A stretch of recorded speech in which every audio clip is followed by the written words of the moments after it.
I had just been kind of floating around after high school, tried a little college. I just thought, you know, I got to do this now or never. And I was 22 years old.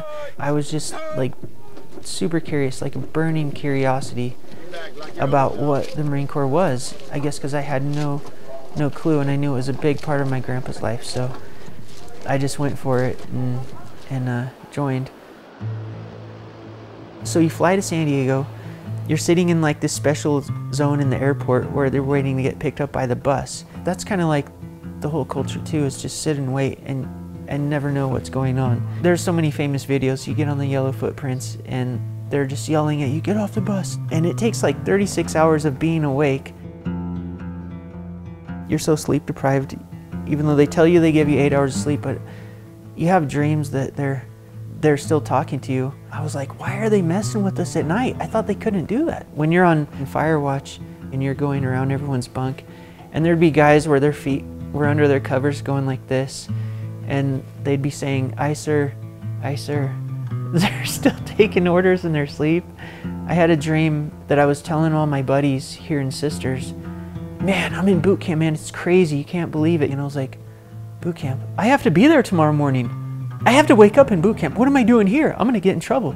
I was like panicking in my dream that I wasn't at boot camp.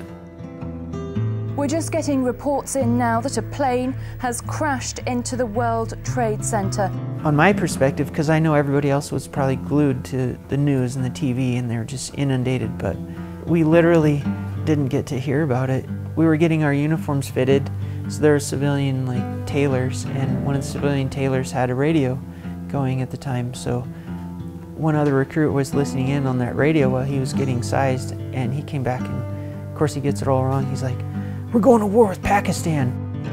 Then the drill instructor sat us down, the only time they're ever calm, and they were just like, just ask us questions. Here's what we know, here's what's happened. Go ahead and feel free to ask us questions. We only get 4 hours on Sunday to write letters home, to do our laundry, to like read the paper. And so that was the first time we actually got the paper. New York Times, you know, and you get the front page and see what happened. And so it was pretty crazy because we're just like completely wrapped up in boot camp. But it became a lot more real. Then they started like really emphasizing like boot camp. It just switched on a dime. And like this other recruit was like, I just joined for the college. I didn't want to go to war. I don't want to be here. And so like nobody knew, you know, that was going to happen. None of us signed up thinking we're going to go to war. No wars forever, and then all of a sudden we're faced with that possibility. I did go to Kuwait when we invaded Iraq, but we were just sitting there for 3 months. They never needed us. And then we flew back home. And then I got to go on a NATO operation for a month in Bulgaria. There was a sister base in Germany and then one in Bulgaria, and it was just a communications link. So there was at least a dozen different countries that were represented on this base, and they were just all trying to link up their communications equipment. Well, about a year before I got out and I was on leave, and my grandpa and I were hanging out, he said, you know, you could run the store for me. I could have the flexibility to go to college while I worked for my grandpa because he could give me time off to go to classes, so that's what I did.